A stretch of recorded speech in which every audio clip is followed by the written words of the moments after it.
Hi there, I'm Wendy McCallum, burnout and alcohol coach and wellness expert, and you're listening to Bite Size Balance, where everyday extraordinary women share their stories, expertise, and wisdom, all in the name of lifting each other up and creating a better life by design. Whether it's wellness, career, relationships, food, alcohol, mindfulness, hormones, or parenting, we talk about all things women's balance. If your life looks great on paper, but it still feels like something's missing, you're in the right place. Welcome to Bite Size Balance. Hi, everyone. Welcome back to Bite Size Balance. I am here today with Mary Byers. Hi, Mary. I am so happy to be here, Wendy. So happy to have you here too. I'm going to introduce Mary formally, but Mary and I met through coaching, and Mary is awesome and is herself a coach and has some really, just in the course of coaching with Mary, I learned lots of things from Mary, and Mary came to me with this idea for a podcast topic, which is always awesome when people come to me with ideas, because as a podcast host, I'm finding myself at the last minute trying to come up with something. And I just thought it was such a great idea, and I don't know very much about it. So I'm really excited to talk about this topic of a one-word year with Mary. But before we get started, Mary, I'm just going to introduce you so people know a little bit more about you and who you are. So Mary is a certified association executive and the co-author of Race for Relevance and Road to Relevance. She's also the former director of communications and member services for the Illinois State Dentalist Society and served in that capacity for 9 years before she started her consulting business in 1998. And now she helps organizations and individuals set priorities and develop winning focus, which we're going to talk a little bit about today. This is all about focusing. She's also a leadership speaker and a strategic planning facilitator and the author of 8, you heard me right, 8 books, which is mind-blowing to me, Mary. I don't know how you find the time for that. So that's a little bit about Mary. And Mary's just had this big life transition. Mary, where are you coming to us from? I am coming to you from the state of Florida, which is we've been here for about 3 months now, and it's been a big change, but it was a wonderful change. We're really enjoying it here. Yeah, I'm so glad. I haven't talked to Mary actually for a few months, so it's great to see your face again, Mary. And we were just talking before I hit record about the fact that Mary is currently in the potential path of Hurricane Nicole, as is my mom, who just happens to be about, I don't know, probably 15 minutes away from where Mary is.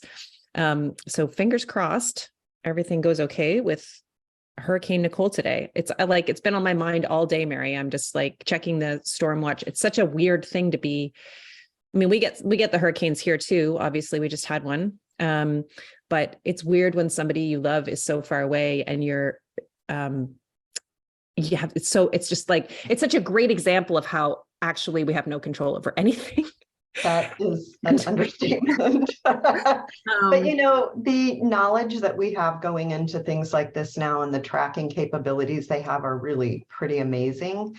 And in some ways it can be relieving, and in some ways it can also be terrifying. Yeah, absolutely. We just don't know what's going to happen until it happens. So I, along with many, many, many millions of people, are watching and hoping, just like you are. Yeah. Oh boy. Okay, we're going to shift the focus, pun intended, and we're going to talk about something that Mary came to me and said, I do this thing, and I thought it might be a really interesting thing for us to talk about on a podcast episode and to let your audience know about, because it really has been transformational for me and just working so well for me. And it's called the one-word year. And then Mary told me a little bit about that. And I thought, yeah, this is a really great thing for us to talk about, but I'm going to be totally honest. I don't know very much about it. So I'm here just like you are, audience, just like learning about this as we go. So do you want to start, Mary, and just let everybody, me included, know what the one-word year is all about? Like, what is a one-word year? What do you mean by that? And how have you used that to help you focus? Well, I wish this was a concept that I had created. It was something that I heard about over 20 years ago. I've been doing this since 2001. So it's been a long time habit for me. And essentially what it is you boil your coming year or your hopes for your coming year or your needs or wants for the coming year into one word. And that one word really simplifies and helps focus. So my first year was, and I call it the one word year, but I actually have a phrase, the year of blank, you fill in the blank. So my first year was the year of surprise. I just wanted to be surprised by what was ahead in the coming year. And I think most surprises can be fun. And so I wanted to be I wanted to be delighted by the surprises that came the way. I tend to be an over planner and an overthinker. And I just wanted to have some margin in my life for some delight. And the second year was the year of anticipation. And I wanted to anticipate everything that was coming in a new and fresh way. But I've also had other years. Year number 3 was the year of courage. I was facing some really big, tough decisions, and I wanted to be brave enough to make them. And that actually has been my courage has been my theme for a couple of years. So it really is a growth edge for me that I want to. It's an aspirational, I guess, is a way to look at it. Mm-hmm. What is it that I want to have happen in the year? I've had a year of fluidness where I just wanted to be able to go with the flow. And as it turned out, that turned out to be a really great theme. We had an illness in the family. My father-in-law was sick, and I just reminded myself all year long, I just want to be able to go with the flow. I want to be able to be present. I want to be able to help my mother-in-law with his care. I wanted to be able to spend time with him. So sometimes the year kind of dictates, or the theme kind of dictates how I approach the year. So I don't know if I really explained that as well as I could have, but essentially it's choosing a focus or an intention for the year ahead. And I usually do it based on what I'm being challenged by or what I hope will happen in the year to come. Mm-hmm. Yeah, I love that. So tell me how that. So I've got a bunch of questions, Mary. Probably not going to do it in the right sequential order here, but there are all these things popping into my head. So the first thing I'm thinking as you're talking about this is, how is this different from manifestation? So I'm not an expert in the manifestation stuff, but I do know that, there are lots of people who are critical of this idea of manifestation. It's the idea you just like say you want this thing and send it out to the universe, and then it's going to come back. So I want to know, my guess is this is different from that. And I'm just curious what you would say in response to that question. Well, I'm not a manifestation expert either. And I don't see this necessarily as manifesting by asking. For me, it is a realization and an identification of something that I'm struggling with, or something that I want to have more of in my life, and not in a physical, tangible way like manifesting may be, but more along the lines that this is just something that would be beneficial to me. I had a year of surrender, and there that was the year I pretty much just acknowledged that even though I think I'm in control, I'm really not. And so it's easier just not to fight for control, but to control what I can and control my response to things. One year I chose fitness as a focus, because I really was letting my own self-care go, because I was in the midst of raising kids, and I wanted to be a good example to them, and I wanted to protect my own health. So it sometimes is what I don't have, and sometimes what I need more of, if that makes sense. And I guess you could probably say that I'm trying to manifest that, but I don't approach it from the same way that somebody who believes in manifestation or practices on a regular basis does. Yeah. I think my gut's telling me, again, I don't know much about this, so I'm semi-talking out of my ass, which is not unusual for me, but my gut's telling me that manifestation, the type of manifestation that I hear critiqued a lot, is manifestation where it's just words and there's not an action that's associated with the manifestation. So it's like, well, if I just post like a bunch of Post-it notes on my mirror that say, you are amazing, then I'm going to be amazing, right? As opposed to what this sounds like to me is more of a focus tool that then leads to an intentionality in terms of, and an awareness around how you behave and think over the course of that year. Does that sound like I'm on the right track? Yeah. Let me give you a couple of examples that I think might help with that. As you mentioned, I just recently moved to Florida. So the year of 2021, my word was release. And a lot of what I was doing was releasing. I was releasing the habits in the community that I came from. I was releasing connections with people. There was an awful lot of releasing of stuff. I know you just went through this too because you moved. So things that were in our storage area that we needed to make decisions about, children's artwork, things that we had been able to hold on to because we had space, but we no longer were going to have space. So I needed to release. And I approached the year very open-handed and not hoarding and wanting to keep and bring with me, but finding new homes for things, releasing them. And so that theme then made it easy throughout the year as we were donating items, selling items, giving away items. It just, because it was my theme. Right. It was all about releasing things. And then when we got here, my theme for this year is transition, because we've been physically in transition, but I'm also in transition with my work. I'm in transition with building new friendships. And then I've already picked my word for next year, and that is undoing. And my focus will be undoing a lot of the framework that has supported me in my work life, my personal life. So next year is going to be about kind of undo to renew. And so the words come to me really as in the fall, I start thinking about them. I might be out for a run, I might be in the shower, and I just jot some ideas down and I see what really resonates with me. And then the word that resonates the most becomes the word that I stick with for the year. So how do you, I can see, so just like playing devil's advocate and doing the work that I do, the thing I hear the most from women when we're working on making changes to either mindset shifts or to physical behaviors and patterns is that I'm so busy, and I'm also, these patterns are so deeply ingrained that I do this for a couple of days and then I forget all about it.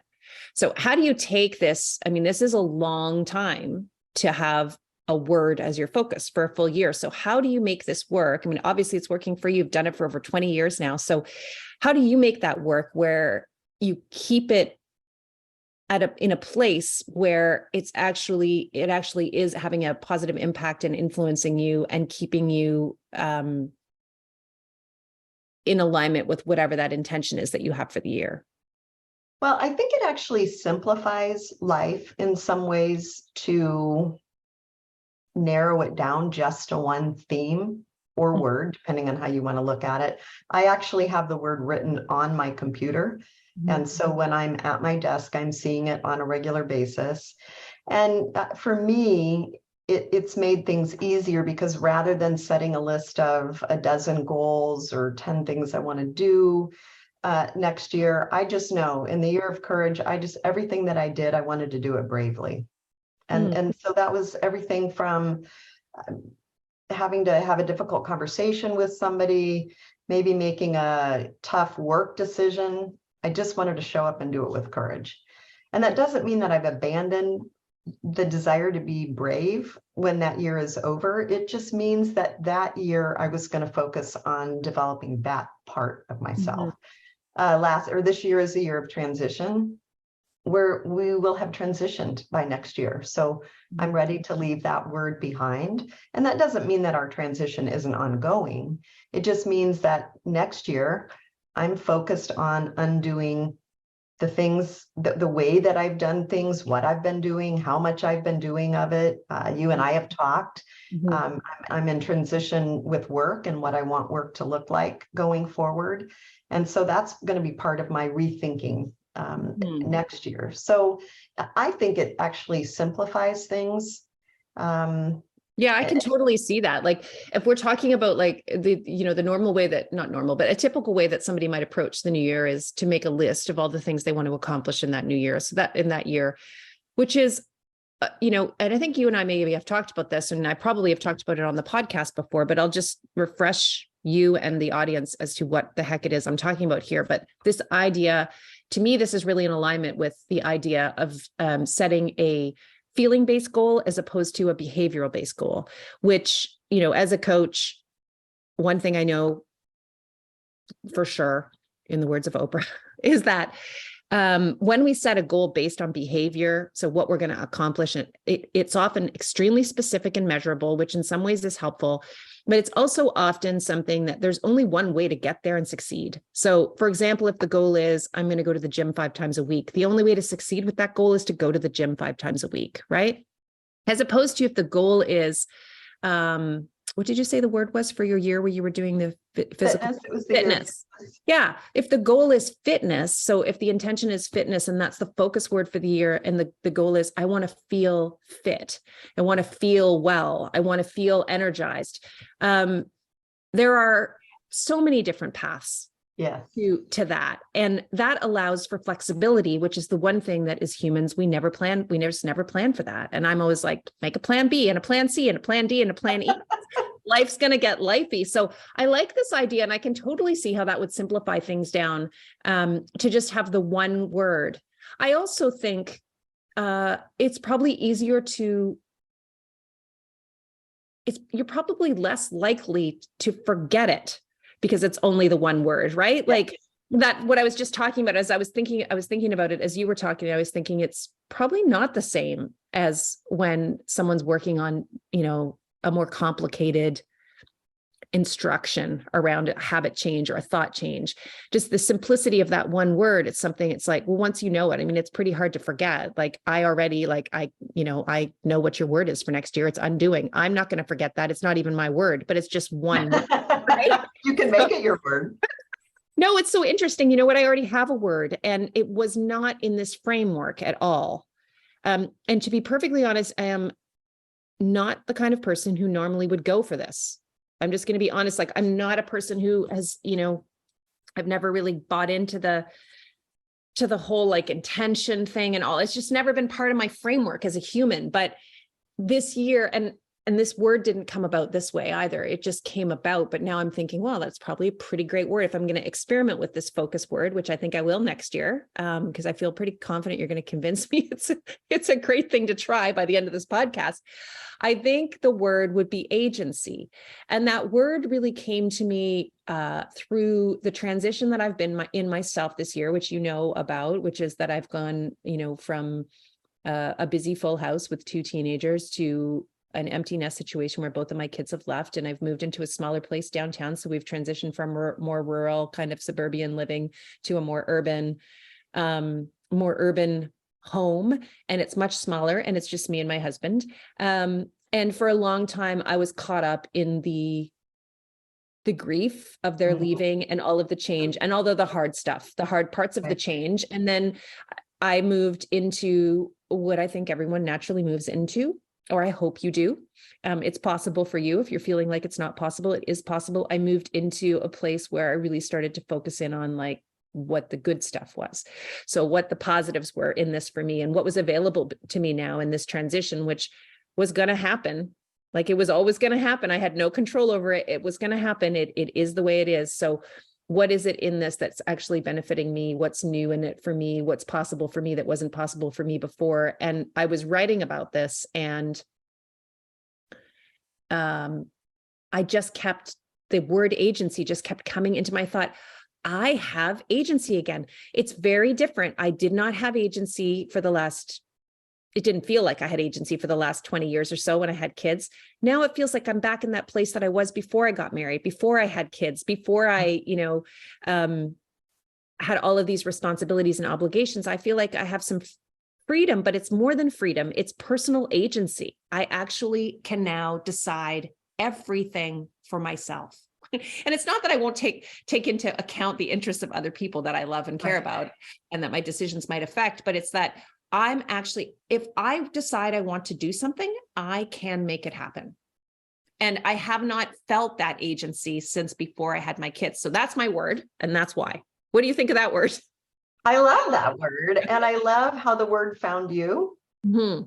And maybe that's another way for me to explain this too, that sometimes the word finds me rather than me always finding the word. But here's another way. Two things were occurring to me when you were talking. And one is two things can be true at once. Sure. And that is, I can grieve the closing of this wonderful family chapter that we've had. And I can welcome agency. By welcoming agency doesn't mean that you didn't love what you had previously.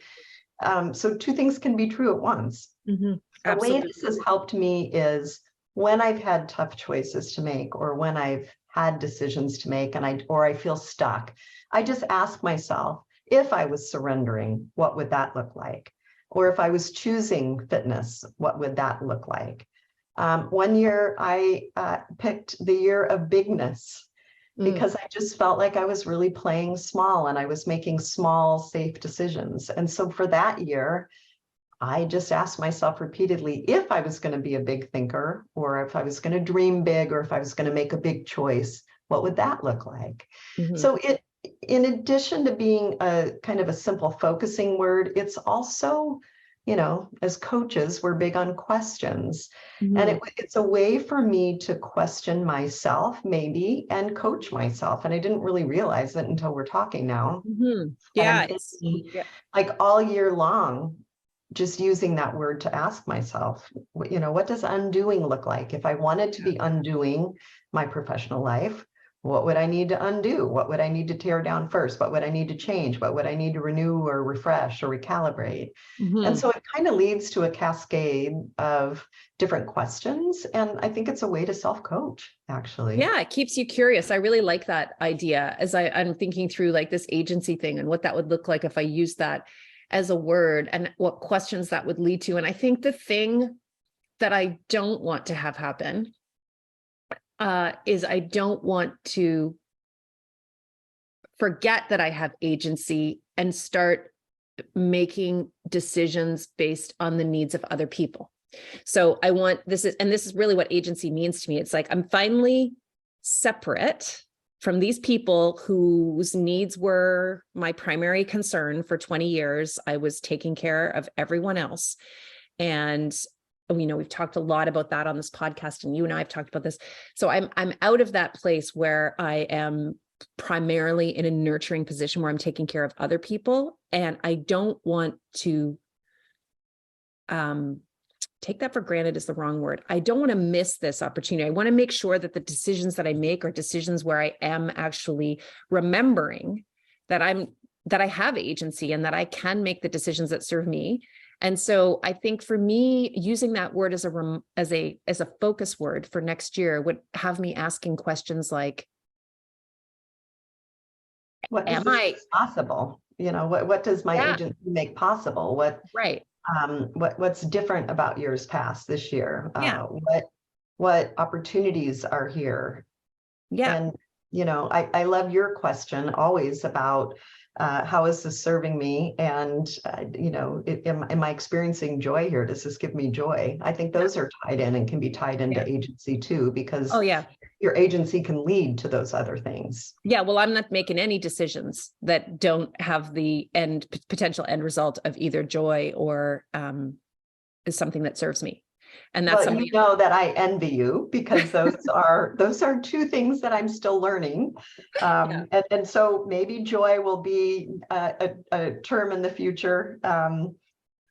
Just as a reminder to simplify. I just think it's kind of a handle for and in my case, I had a friend each year, she's given me a little pebble with the word engraved. That's nice. Which I think is really kind of a neat, not all 20 years, but when she found out I was doing it a couple of years ago, she started with that. So it's just kind of a fun way to remember. Now, obviously, things are going to happen in a year. Things are going to come up that are unexpected. But this still has been a touch point for me. Again, in the year of anticipation, when I recall that year that I had something unanticipated happen that was actually a wonderful surprise. And then I had something happen that year that I hadn't anticipated that really wasn't wanted. But but I still wanted to be forward looking, and I never wanted to lose my sense of possibility and optimism. Mm-hmm. And it helped me keep those alive when the unexpected and the things that, and there was something I was anticipating would happen and it didn't. So this is all sounding very woo woo and kind of weird, but it's a way to, I think it's a way to build my resilience and to focus on growth. And I never want to stop growing. And I think that's one of the things that it's helped me do each year, is pick an area that I want to grow in. Yeah. The reason why I was attracted to this when you proposed it as a topic is because it felt easy. I don't mean that it's like easy to live your life in agency or easy to live your life with courage, or I'm not saying that. It just, the actual structure of the practice felt really easy to me. It felt like something that would be accessible to people who listen to this podcast, who are really busy and who don't frankly have a lot of time for the, for the complicated practices maybe, or those just feel overwhelming to them. And I can see how, I can absolutely see how this would have a greater chance of succeeding for someone than setting a bunch of goals. And I can see how the impact, it's not just even succeeding, I can see how the impact would be far greater in terms of its reach than setting, having a complicated list of to-dos and goals for 2023, for example, because this feels like something you're not going to forget, something you can actually commit to, something you can think about. This whole agency thing for me is something that's at the forefront of my mind now all the time. And now I'm actually going to start asking the question, like, how is this decision that you're making rooted in agency? How is it not rooted in agency? Are you in a situation here where you're choosing someone else's needs over your own? Is that acting from agency or not? And how is this celebrating, respecting, honoring the fact that you have transitioned out of this time where you had to put everybody else before you? Like, is this decision? And I could see that flowing into and overflowing and having an impact in like so many different areas of my life. So I think it actually has the potential to have just like a lot of bang for your buck, which I'm always down for. Like whenever, one relatively small and accessible change or practice can have a really big cascading impact for people. So the irony is I'm a strategic planning facilitator. So I specialize in helping organizations set goals and then develop tactics and identify metrics. And I used to do that. Actually, I'd sit down every December and I would write a plan, and I always had 3 to 5 goals. And what I discovered is a lot of things are out of my control. I also discovered happily that that a lot of what I had hoped for or planned for happened, but it took a lot longer usually than I thought it would. And I'd say, here's what I want to accomplish next year. Well, you start next year, but it may not come to fruition for several years. And that just felt slow and frustrating. Looking back now, I can see how valuable that planning was. But in the moment, it felt frustrating because I couldn't control everything and because things did take a long time. But at any moment, I can ask myself or remind myself, you're in transition. Transition feels chaotic and messy, and there's a lot of uncertainty here. So it's okay because that's this year. And again, next year in the undoing year, I already know there's going to be some hard decisions that, things that I've been doing for a really long time that have worked, that I'm probably going to let go of. But I'm prepping myself mentally now to begin to undo all that I've built, because life is full of necessary endings. And there is a time when we have to let go of things or tear down things that we've built up over years. New habits, you and I both have kids that are young adults now. And it's not like when you had little kids and you can just say, we're going here and we're going to do this, and this is the way we're going to do it. we've got 3 adult kids that live in 3 different states now. And so our holidays are going to look different in the future, the way we do things with them, how we spend time with them. But instead of, and I am grieving some of that, but I'm also energized by that because it gives us a chance to undo what we've always done and to create some new ways of doing things. And I'm actually, when I look at it that way, I'm actually energized by that. Yeah, no, I think that's really cool. And to go back to, just for people who are like maybe losing the track of this a little bit, at the very beginning, I said, the thing that I like about this approach is that it seems to me like we're focusing on how we want to feel and on something that is therefore easier for us to actually accomplish than focusing on what we want to do. So for example, I want to feel as though I go through this next year, and frankly, all the years that follow, which I want to talk to you about, this whole idea of like, do some of these things just stick around and keep going? You know, presumably some of them do. If you practice something for a year, that's long enough for that to become a new neural pathway for you. So I think that's awesome. But I want to go through this next year and maybe longer, making decisions that are rooted in agency, are rooted in personal responsibility, are rooted in intention and conscious thought. And again, in like, this is something that actually is going to serve you and enrich your life and improve your life. But I could also make a list of all the things I want to do this year that feel like decisions rooted in agency. And it could be like, well, I think I want to go do it. I want to do a trip by myself and do a hiking trip by myself, which I've never done. I have a client who just told me the story about trekking to the base camp of Everest by herself because everybody dropped off at the end of her and she did it by herself. And I was so inspired. Oh my gosh, it's such an amazing story. But maybe I want to do that. So I put that on my list. Or I want to do, I want to go back to school and do a university course, or I want to, save up my money and buy my first, I don't know what, fancy car or something. Put all of these things down. These are all rooted in agency, but now I have a specific list of tasks, and now I am at the mercy of life because life may not allow for those things to happen. But if I choose the word agency as my focus word, and I say, no, I just want to be making all of the decisions that I make as I go through my life in the next year, I want them to be rooted in agency. Now I'm responding to life, as opposed to trying to control life, anticipate life, plan for life. I'm responding to life, but I'm responding in a way that actually serves me every single time and will be intentional and will allow me to make the best decisions for myself in that moment.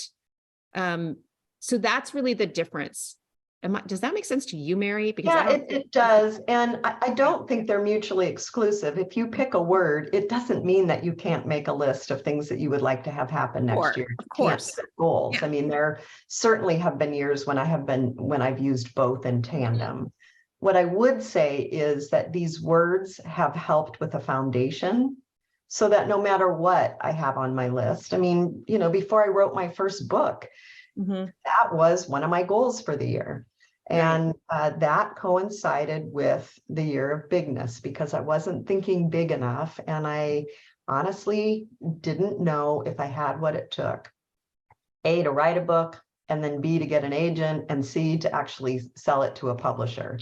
And so those goals work together quite well because I asked myself, if I was thinking big or acting big, what would it look like? And that helped me finish the proposal, find an agent, and sell the book.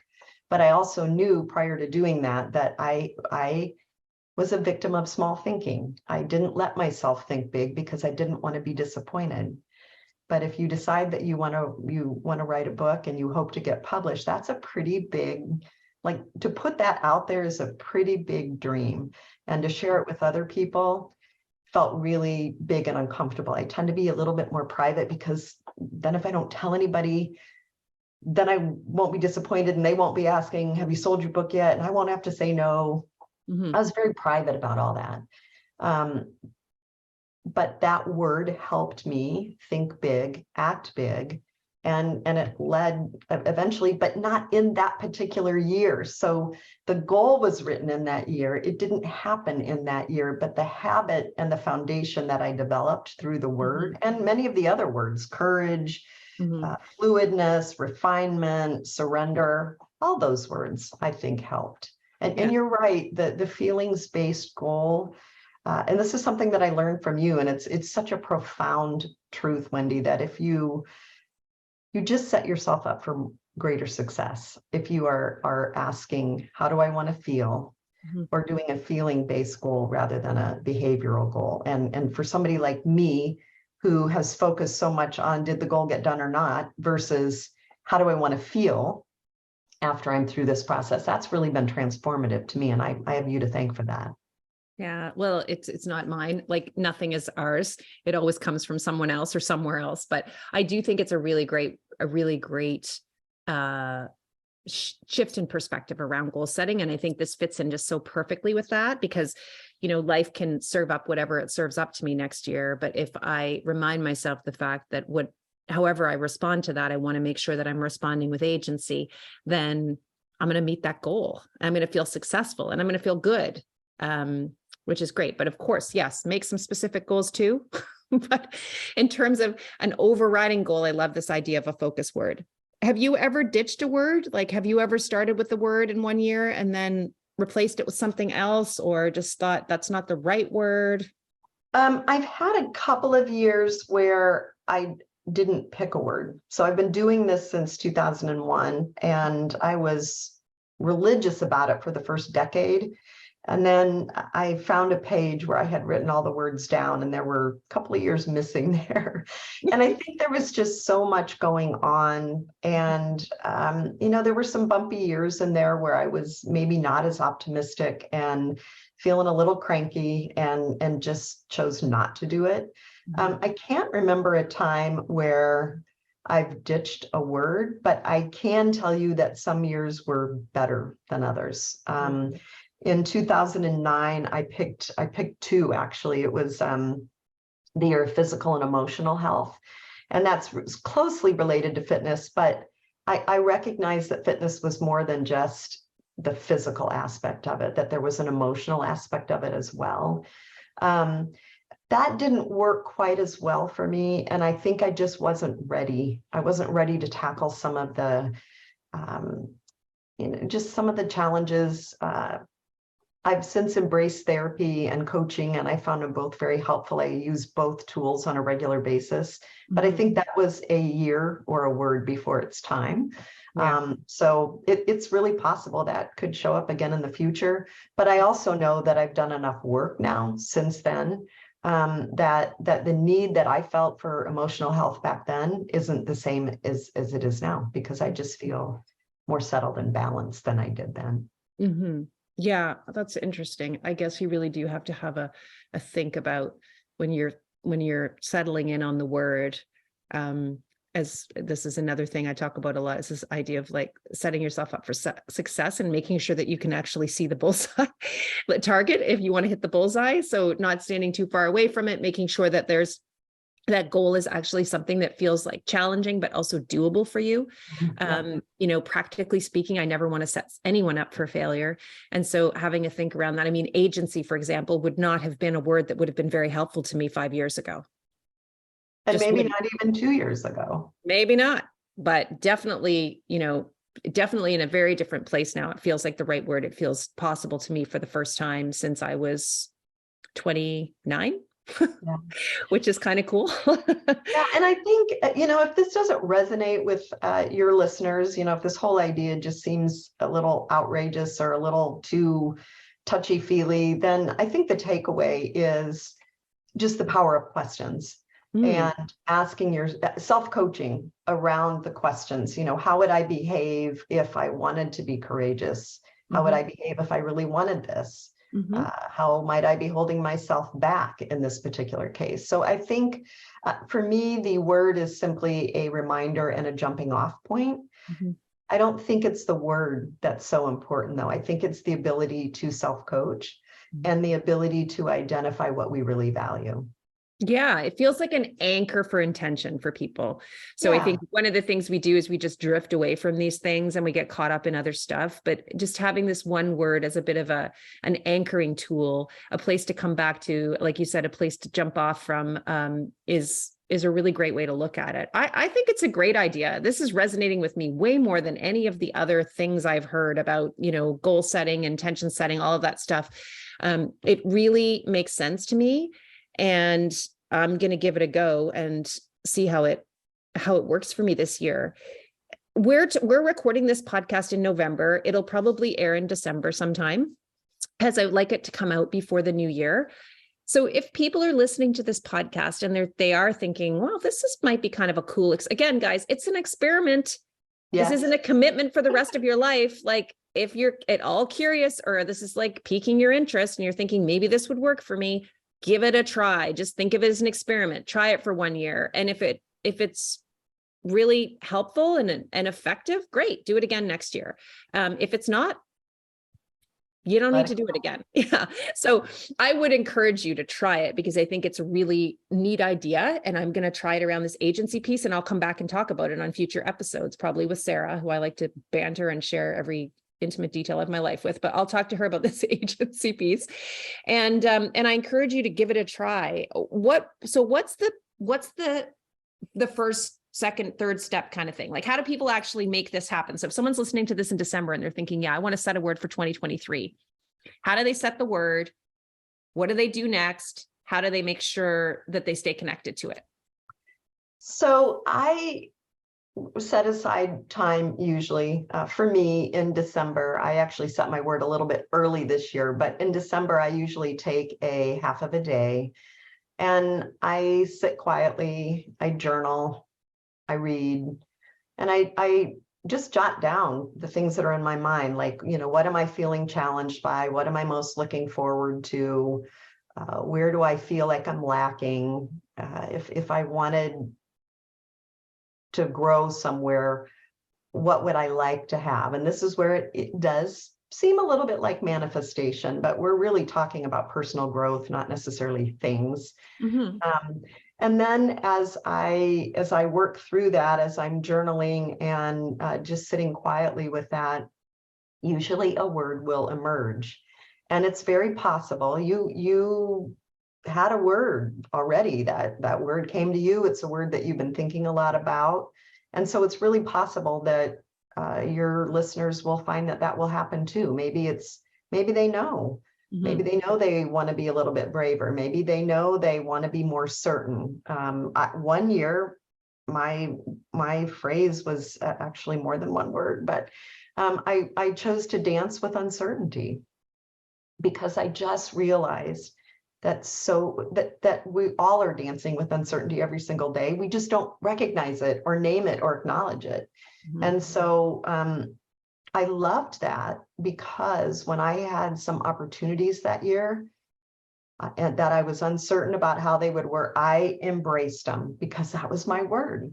Mm-hmm. And so I think it's given me courage in a lot of ways. And so that was a long answer to your question, which is, if you can afford to take some time just to sit and journal and think, mm-hmm. your word will come. And there is no one right word. Mm-hmm. And if you start with the year and it doesn't resonate, there's no rules. You can toss it, keep it for a month, and then, pick another one. Yeah. But as I said earlier, you have to pay attention, because words find me. And sometimes it's when I'm in the shower. I've had it come to me when I've been running before.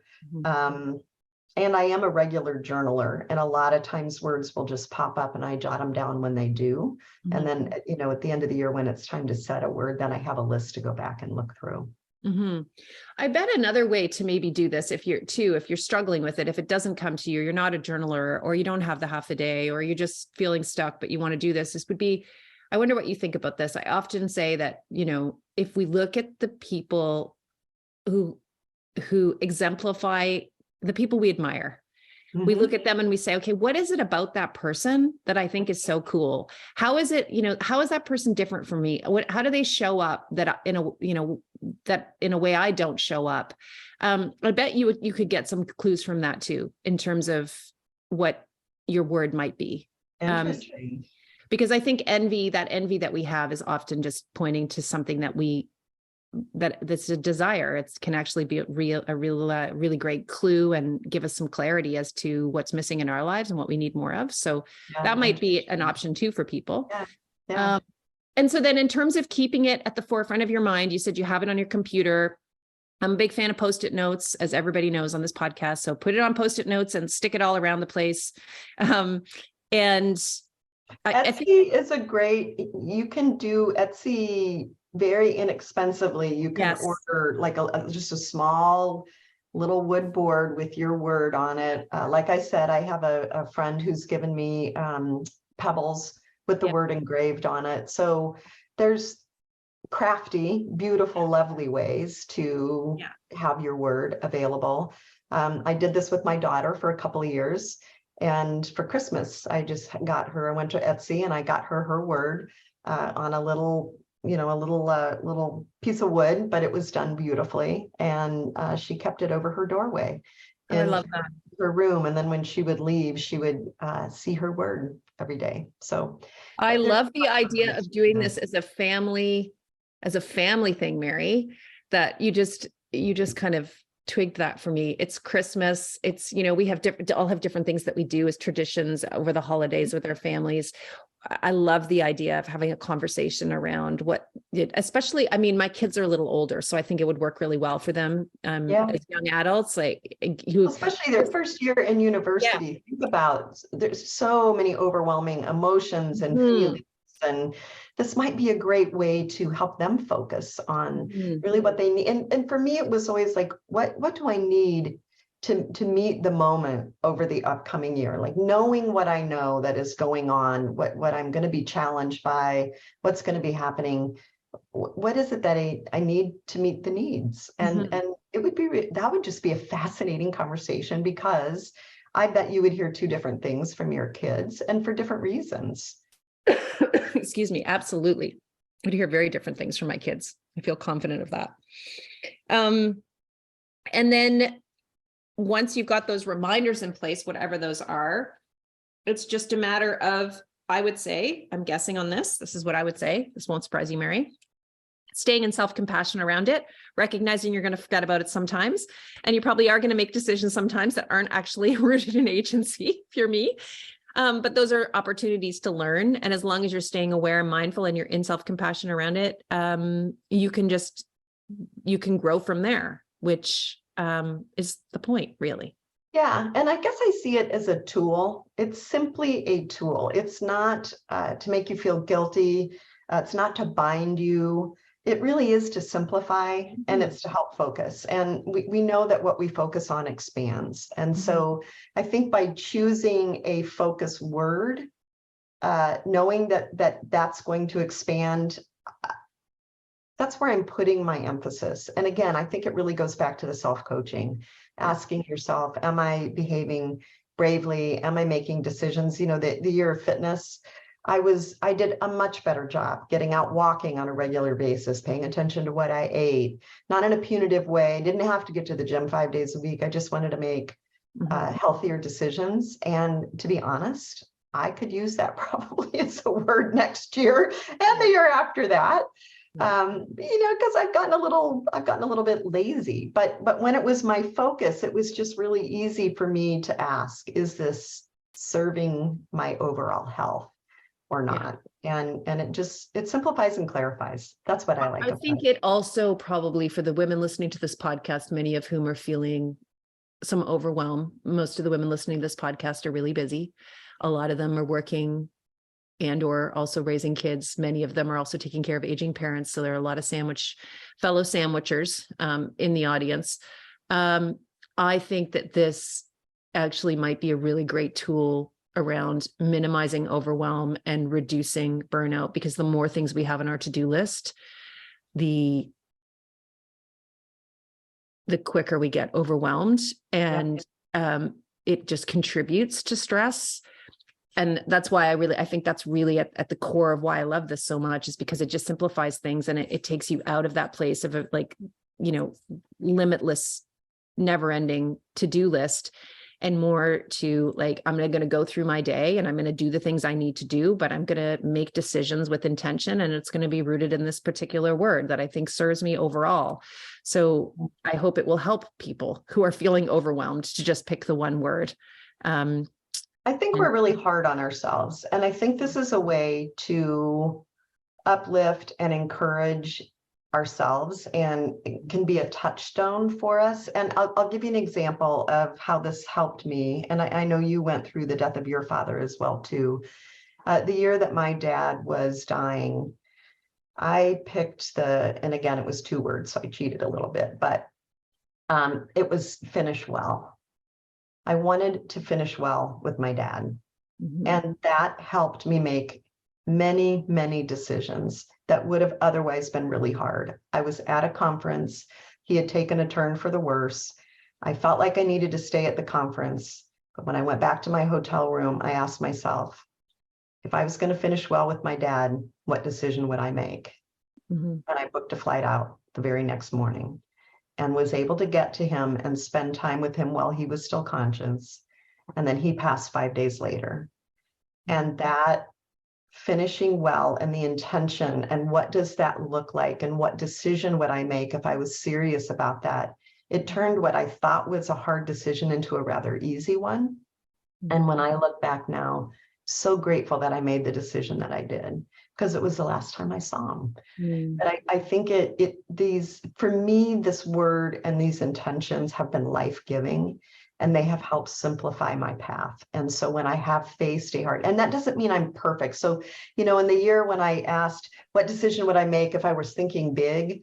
I didn't always make the big decision, but I think I made a bigger decision than I would have otherwise. And it just helped push me out of my comfort zone, and it helped me grow. Like I said, I think a lot of this really is about making sure that even as I'm meeting all the commitments that I have, work personally and otherwise, that I'm still growing and still developing, because I'm a lifelong learner, and I don't want to stagnate.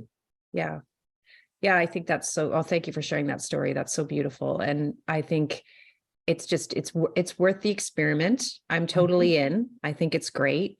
And I'm so glad you proposed this topic. And I think people who are listening to this are probably feeling the same way I am, which is like, why not? That's how I feel about it. Exactly.